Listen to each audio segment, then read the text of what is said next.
Ciao a tutti! In this video I'm gonna talk about what's in my opinion essential to start learning or improve your learning journey with Italian. I remember when years ago my brother, in order to push me and to motivate me with a new language, he bought me this Polish version of a manual called, you can see the cover on the screenshot, 4 Weeks with Italian. Now that was a nice and small book divided by 28 lessons, in other words 28 chapters that if you were really on top of your game, you're supposed to make the lesson every day. Again, I haven't committed myself really to this 4-week pattern at first, but I was quite excited and I enjoyed the process, how this manual was taking you gradually into the discovery and culture of Italian. Furthermore, I remember listening to probably my favorite radios there is, Radio DJ. That station, fully run in Italian, offers obviously not only music but interesting, enjoyable and funny to listen podcasts, and I liked it so much to the point that I started to follow individually even the radio personas. I would use this app over and over again whenever I was traveling somewhere, I was on the public transport or I had some spare time. The main goal obviously was to understand as much as I can, but also in my head I was trying to separate the single words from the phrase so my ear get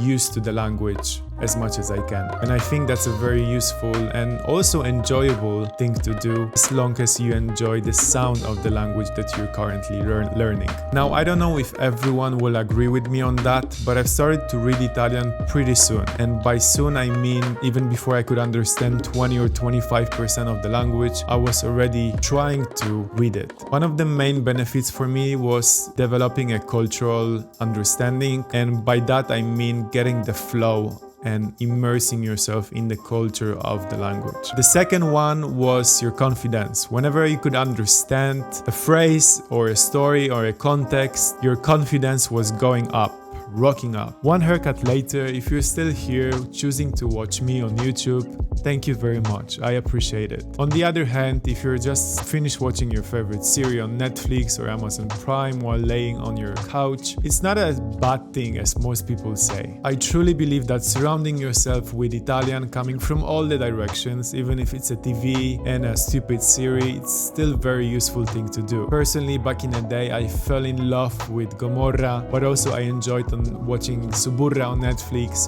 and maybe if you're a girl you will find Baby more to your liking. And all those series are doing so good for your brain and doing so good for your passion for the language. The more you watch it, the more you're engaged and hooked, and essentially the more you start to understand the language. This what was also quite handy to me was listening to music. Countries such as Italy has a beautiful and rich heritage when it comes to music scene, particularly artists like Tiziano Ferro, Giovanotti, Cesare Cremonini, Vasco Rossi, or even Laura Pausini helped me sustain my passion and motivation for learning process of Italian. I really like this quote.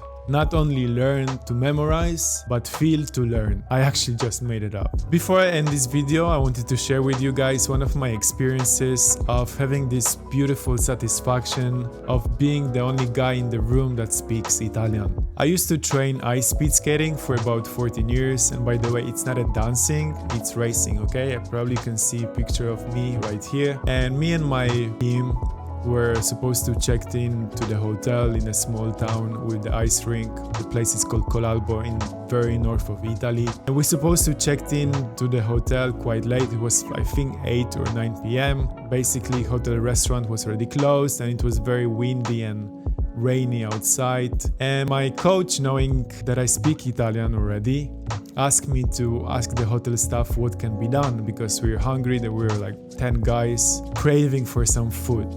Italian food, obviously. And I really enjoyed how all of my friends and my coach put complete trust in me of communicating to the hotel staff, and also the hotel staff could freely speak their own language instead of struggling with their English. Long story short, I was basically a translator between my coach and my friends from national team, asking them what pizzas do they want, what ingredients should we put on top, and communicating everything to the hotel staff with their broken English, and easing their mind of not having to speak English, but rather than they spoke and they could feel comfortable in their native Italian since we were in Italy. So that whole experience made me feel proud and empowering of being able to speak all the languages in the room and being able to make both sides happy and comfortable.